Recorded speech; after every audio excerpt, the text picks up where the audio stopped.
Bonjour à tous et à toutes, j'espère que vous allez bien. Aujourd'hui, on rend hommage à la reine Elisabeth II, décédée hier. La reine d'Angleterre, bien plus qu'une souveraine. Elisabeth II incarne la nation britannique. Elle incarnait également la modernité autant que les traditions anglaises. Elle avait un sens du devoir et de l'État exceptionnel. Vous voulez en savoir plus sur Elisabeth II? Venez avec moi. Stade olympique de Londres, 27 juillet 2012. La soirée d'ouverture des Jeux olympiques a commencé depuis un moment, quand au son de God Save the Queen est diffusé sur l'écran un petit film du cinéaste Danny Boyle. Il montre le fameux espion britannique James Bond sous les traits de l'acteur Daniel Craig, arrivant à Buckingham Palace. Il est introduit dans le bureau de la reine et surprise, Sa Majesté est là en personne. Se détournant soudain de sa table de travail pour adresser à l'agent 007 un magistral Good evening, Mr. Bond. Rien ne peut mieux illustrer l'extraordinaire vitalité de la monarchie britannique que cette facétie médiatique à laquelle Elisabeth II a accepté de se prêter avec son professionnalisme habituel. Une démonstration de la jeunesse éternelle et de l'humour de celle qui a 90 ans passés incarne la dynastie depuis maintenant 70 ans. Lorsqu'elle devient reine en 1952, Elisabeth Alexandra Mary York n'a pas encore 26 ans. Elle est la première femme à monter sur le trône des Windsor depuis plus d'un demi-siècle. 41e monarque de la dynastie, elle succède comme femme à la reine Victoria. Le défi à relever est immense. Si le contexte historique est bien différent, on peut aujourd'hui dire qu'Elisabeth II s'en sort haut la main. Elle possède avec son illustre ancêtre plus d'un point commun. Elle forme le tandem des femmes ayant le plus longtemps régné. 63 ans et 7 mois pour la reine Victoria, 70 ans pour Elisabeth II, qui totalise à la fois le plus long règne de la dynastie et le plus long règne féminin au monde. Les deux reines partagent encore aujourd'hui une autorité naturelle, un grand sens du devoir, un amour des traditions qui n'exclut pas une certaine fantaisie. On pourrait encore évoquer leur passion commune pour les chiens ou le plaisir assumé de cultiver l'art d'être grand-mère et même arrière-grand-mère.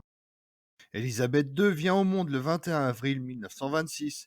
Elle est le premier enfant du roi George VI. La règle de succession au trône d'Angleterre, bien qu'elle donne la préséance aux héritiers mâles, n'exclut pas les femmes. S'il ne lui naît pas de garçon, George VI sait que sa fille régnera après lui. Il va l'y préparer en l'associant dès son plus jeune âge aux devoirs royaux. Elle reçoit une formation très solide en histoire, constitution anglaise, langue, elle parle un français parfait. Pendant la Seconde Guerre mondiale, à l'âge de 14 ans, elle enregistre son premier discours sur les ondes de la BBC pour une émission enfantine. Elle est alors réfugiée à Windsor avec sa sœur Margaret, de 4 ans sa cadette. Le domaine subit les attaques de bombardiers allemands et les deux fillettes doivent régulièrement trouver refuge dans un abri creusé dans le parc du château. Une expérience qui donnera très tôt à Elisabeth II une grande maturité. En 1943, elle a 16 ans lorsqu'elle fait sa première apparition publique à cheval lors d'une inspection militaire. À 18 ans, elle est autorisée à remplacer son père dans certaines manifestations officielles. En 1945, elle s'engage dans la branche féminine de l'armée britannique, l'Auxiliary Territorial Service, dont elle porte encore avec fierté l'uniforme. De 1952 à 1955, la reine et son premier ministre Winston Churchill forment le couple le plus complice qui soit. Leurs entretiens hebdomadaires s'éternisent. Entre deux dossiers, la conversation dérive sur leurs passions, chevaux, courses et polo. Elisabeth II se prend d'affection pour ce vieux routard de la politique. Il devient son mentor et presque un père de substitution. À sa mort en 1965, elle lui accorde des funérailles nationales, un privilège jusque-là réservé aux membres de la famille royale. Des années plus tard, un journaliste lui demande quel a été son premier ministre préféré. Elle répond Winston, bien sûr, il était toujours si amusant.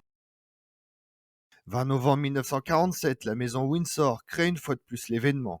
Elisabeth II, qui n'est encore que la duchesse Elisabeth York, épouse le prince Philippe de Grèce et de Danemark, un cousin éloigné de 5 ans son aîné. Ils s'aiment depuis l'adolescence. S'il est né en Grèce, à Corfou, Philippe est le fils d'André de Grèce, oncle du roi George II de Grèce.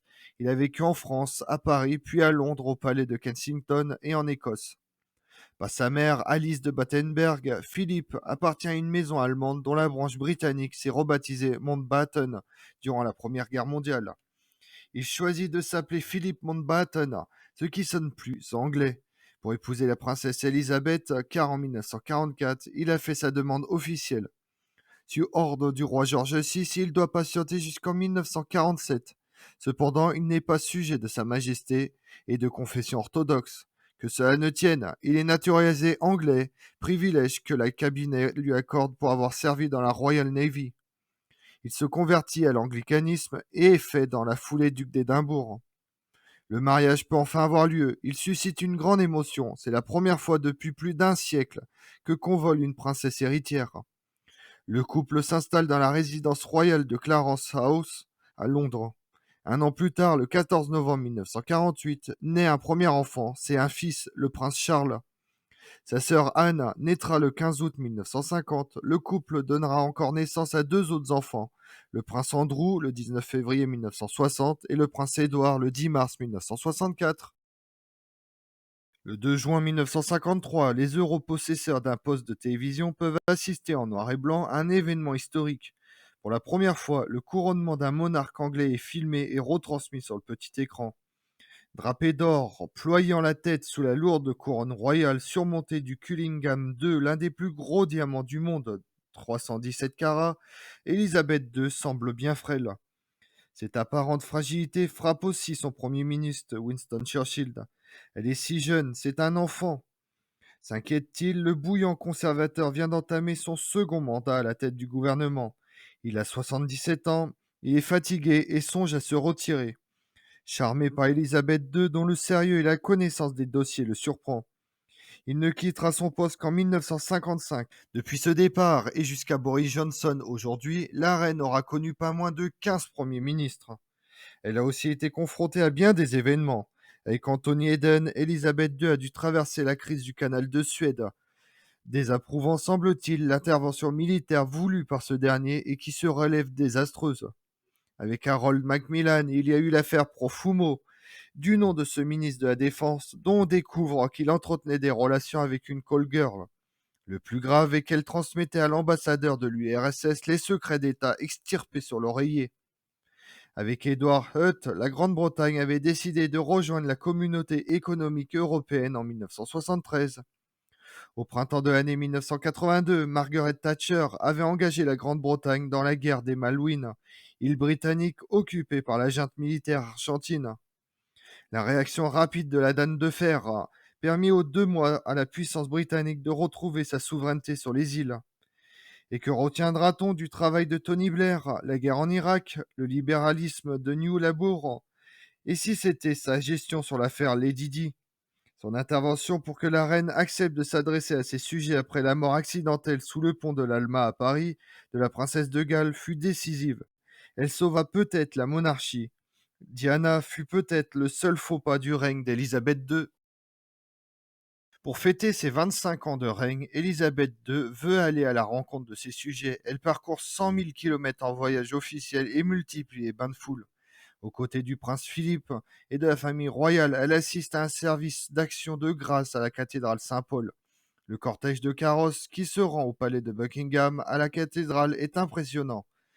La reine et le duc d'Édimbourg dans le carrosse de l'État sont précédés par le carrosse de la famille royale. En 1977, Élisabeth II fête son jubilé d'argent, 25 ans de règne. Le succès des célébrations fait éclater sa popularité. Elle ne se dément pas lors des deux jubilés qui suivent, le jubilé d'or en 2002 et celui de diamant en 2012. Entre ces jubilés, des événements assombrissent la vie de la reine. Le divorce de sa sœur Margaret en 1978, l'assassinat en août 1979 de Lord Mountbatten et la tragique disparition de la princesse Diana en 1997. En 2002, elle perd en quelques mois sa sœur Margaret, puis sa mère, Queen Mum, à l'âge de 101 ans. C'est pourtant bien l'année 1992 que la reine qualifie d'annus horribilis.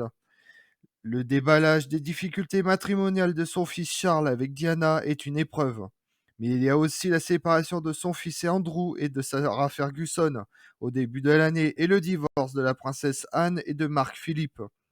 Cette année-là est également celle de l'incendie du château de Windsor. Comme on l'a vu, la vie de la reine Elisabeth II est faite de joie et d'épreuves. À sa naissance, elle est troisième dans l'ordre de succession au trône après son oncle et son père. En 1936, son oncle devient roi, mais abdique quelques mois plus tard, laissant le trône à son frère cadet.